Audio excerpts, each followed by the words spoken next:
Hi there, Andrew here. We're putting feelers out for the idea of sponsors for the show. We have grown to a sizable audience of legal professionals, and we'd love to find a way to get the resources to continue to grow the show and spend more time on it. This might take the form of more longer form, maximum minimum competence episodes, or longer daily episodes, or maybe short interviews. We've had a couple of inquiries regarding sponsorship, but want to get feedback from all of you, the listeners. If you have thoughts or have a sponsor in mind that you think would be a good fit, shoot me an email at andrew@leahy.org. We're still very much in the brainstorming stage, so all ideas are good ideas. So ends the housekeeping segment. Let's get to the show. Hello and welcome to the Minimum Competence episode for Tuesday, March 28th, 2023. I'm your host for today, Andrew Leahy, a tax and technology attorney from New Jersey. In today's episode, we have House Republicans aiming for Marxists and hitting capitalists, Binance trouble, Alphabet wanting a dismissal, and Column Tuesday, where this week we're learning from the French tax code. Let's all go fly a kite and take a look at today's legal news. House Republicans are continuing their efforts to oppose a U.S. Labor Department rule on environmental, social, and governance retirement investing, despite failing to override President Joe Biden's veto of a resolution to kill it. Republican lawmakers are now working on legislation with former DOL Secretary Eugene Scalia that would modify the Employee Retirement Income Security Act, or ERISA, to ban retirement plan fiduciaries from considering non-pecuniary factors such as ESG when investing in retirement accounts. The new bill, the Ensuring Sound Guidance Act, is expected to go through the House Financial Services Committee and the Education and Workforce Panel, led by Virginia Foxx, which has jurisdiction over ERISA. The move comes as Republicans seek to counter the ESG movement, with some arguing that it politicizes Americans' retirement accounts and represents woke capitalism. The bill, which would require retirement account managers to consider only pecuniary factors when investing, would mark a dramatic escalation in the GOP's opposition to environmentally and socially conscious investing.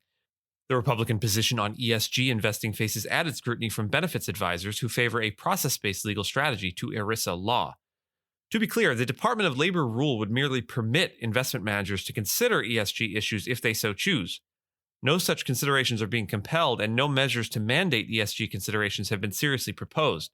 Once again, the rule would merely permit managers to consider such non-pecuniary factors when choosing investments.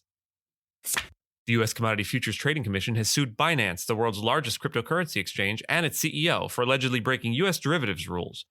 The regulator has accused Binance of failing to register with it and failing to implement an effective anti-money laundering program. The CFTC claims that Binance has deliberately put profits ahead of the law and made no effort to comply with U.S. regulations. It also accused Binance's CEO Changpeng Zhao of ordering the destruction of documents, instructing U.S. customers to use VPNs, and directing clients with U.S. connections to open accounts under the names of shell companies. While the CFTC cannot bring criminal charges against firms or individuals, it can seek hefty fines and other penalties. Binance has called the CFTC lawsuit unexpected and disappointing and claimed it has been working with the regulator for over 2 years. Alphabet, the parent company of Google, has requested a U.S. federal judge to dismiss a Justice Department lawsuit alleging that Google illegally abused its dominance of online advertising. The government filed the ad tech lawsuit in January, claiming that Google should be forced to sell its ad manager suite, but Google denied any wrongdoing. The company argued that the case should be thrown out because the government erred in defining the online advertising market and excluded powerful competitors such as Facebook. Google also stated that the government's estimate of Google's ad exchange as having, quote, more than 50% of the market fell short of the 70% needed to allege market power. The case is being heard by U.S. Judge Leonie Brinkema in the Eastern District of Virginia. The Justice Department's ad tech lawsuit follows a separate lawsuit filed in 2020 accusing Google of violating antitrust law to maintain its dominance in search. That case goes to trial in September. Concord Law School at Purdue University Global, the first online law school in the United States, is seeking a rule change from the Indiana Supreme Court that would allow its graduates to take the state's bar exam. Currently, California is the only state that permits online law school graduates to sit for the bar. The Indiana Supreme Court is now seeking public comments on the proposal. Purdue Law Dean Martin Pritikin said that the change would make legal education more accessible to people living in rural and underserved areas. The court is expected to consider the proposal in the coming months. Knock, knock. Who's there? My column. My column who? My column about how we can learn and improve from the French tax code. The idea that modernizing the U.S. tax system is insurmountable seems to be behind every accountant and tax attorney's grimace and tears when discussing the complexity of the code and the filing process. And yet, we have an alternative system just across the pond. The method of processing income tax returns in France is automated and relies entirely on an algorithm written more than 30 years ago and designed to run on a processor about a third as powerful as the one that counts steps in your cell phone. France has an automated tax filing system that relies on an algorithm written and maintained by the French Public Finances Directorate. Despite an aging technical infrastructure, French taxpayers use a portal with pre-filled forms, and the algorithm handles all calculations. The French tax code is released under a free software license called CFTC 2.1, which has been adapted from the GNU General Public License. The French tax code is not simple, as the computation algorithm has 92,000 lines of code. France has undertaken projects to modernize the tax code by reverse engineering the algorithm from publicly available parts and implementing in software the rules of the actual French tax code. The French tax code experience teaches the US to standardize and formalize its tax code, make it algorithm ready, commit to release all algorithms and software code used in public projects, and demand simplicity, automation, and transparency from the government without huge expenditures.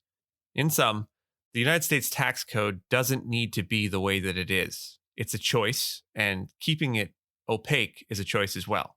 Technology is going to bring a sea change in tax. Let's make sure the rising tide raises all boats. Thank you so much for listening to Minimum Competence, your daily news podcast for lawyers.